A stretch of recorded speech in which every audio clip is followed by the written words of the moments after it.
Welcome to another episode of the Ginger ROAMance. Here, you'll hear anonymous stories from travellers all over the world. Real submissions from real people. Tales of connection, romance, passion, heartbreak, friendship, and love in all its forms. Because every kind of love deserves to be told.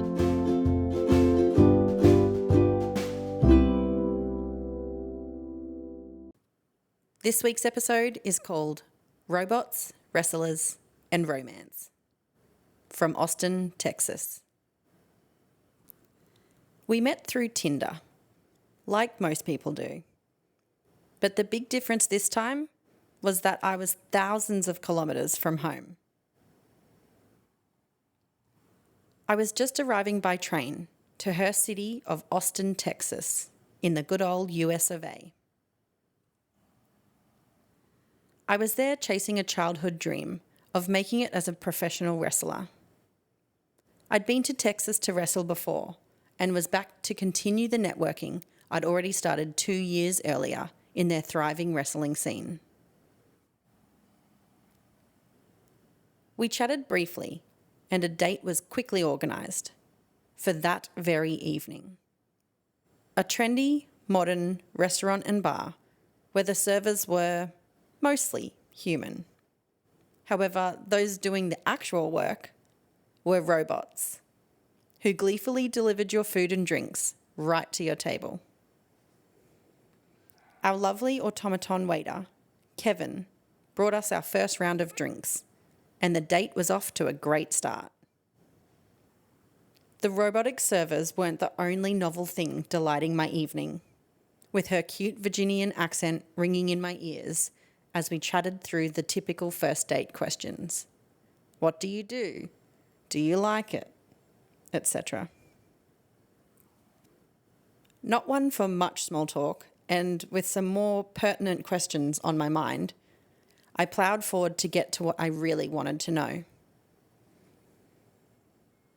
I am polyamorous, and I have a beautiful, kind, and very caring girlfriend back in Australia, which I'm very upfront about in my dating profile, but nevertheless, you can never be too clear about these things. So step one was establishing that and seeing where my date stood with this information. Fortunately for us, she was fine with it, and I proceeded to ask the next most important question. I'm only here for a week, and then I have no idea when or if I'll be back. So our time together will be short and hopefully very sweet. I put this to her as clearly as I could, and once again, she was aware and willing to see what we might be able to experience together for a week in Austin. We finished the evening with a kiss and a plan to see each other again. The next few days were a breeze. She helped ferry me between wrestling training sessions and home, took me out to explore the vast gamut of Austin's local bars, from upscale, classy speakeasies to genuine Tex-Mex cantinas, all the while connecting in the quieter moments and exploring the striking similarities and vast differences between our lived experiences growing up in Australia and the US, respectively.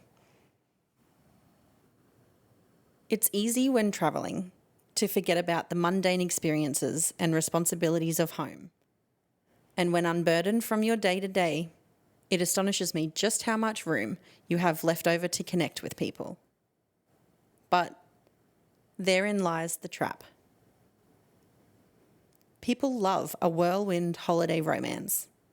It's exciting, no doubt, but usually always comes with an end date, predetermined by life and its unrelenting ability to bring you back to reality, willing or not, which left us in a precarious position. The closer we got, the more apparent it was that there were real feelings involved. I've been around long enough and been on both ends of enough heartbreak to see the signposts hurtling towards us like traffic signs on a Texas interstate. I had really enjoyed our time together so far. She was objectively great, smart, funny, attractive, with a positive look on life, which is a hard thing to do given the current state of the US. But I'd started this knowing it was going to end. I'd accepted that from the start, but the lingering doubts I had remained. Had she? Despite the fact that I'd been upfront about everything, I couldn't help but wonder, would I still be responsible for breaking someone's heart? I believe in open and honest communication and taking people at their word. So given the fact that we'd agreed this had an expiry date, and she was still here anyway, I decided to press on and hope for the best. The week concluded at the wrestling show I'd travelled there to participate in. She was cheering me on from the audience in the crowded building that night, with several signs custom made for the event. One even referencing a bed frame that had been broken in the heat of another, more intimate wrestling match we'd had a few nights before. She laughed, cheered, and booed my opponent, and altogether was great support that I was proud to perform for and show a little taste of my life's greatest passion.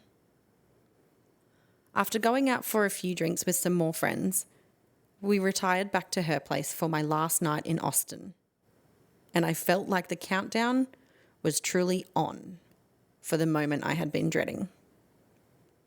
I was flying out the next morning, and we knew that our time together was coming to an end. The morning would come, and I would be on a plane. You hope that if you're having to say farewell to a partner, it's at least in a romantic location. Maybe a private corner of a blossoming garden or the top of the Eiffel Tower. But sometimes practicality wins, and you end up in an IHOP parking lot near the Austin airport with the Texas sun beaming down on both of you. This is where we found ourselves, sharing one final hug and one final kiss. It went as I expected it would, with tears, and I felt powerless to do anything about it. I told her I had had a great time, and I would think of her, and I hope she found someone just as great as she is, all while fighting every urge to promise we'd see each other again. With those words unsaid, and wiping tears from her eyes, she said she had to go. Seemingly, it was for her own well-being. I recognised the same heartbreak I'd felt in the past. Saying goodbye to someone I cared about was written all over her face. She turned and walked back to her car, and like Kevin, our robot waiter from 7 days ago, I spun on the spot and made for mine, never turning around, just following the path I was set on.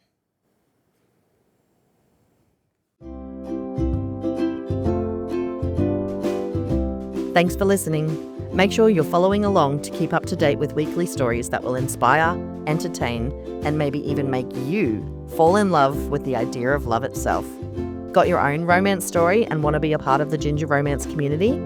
Check the notes for details on how to submit your own.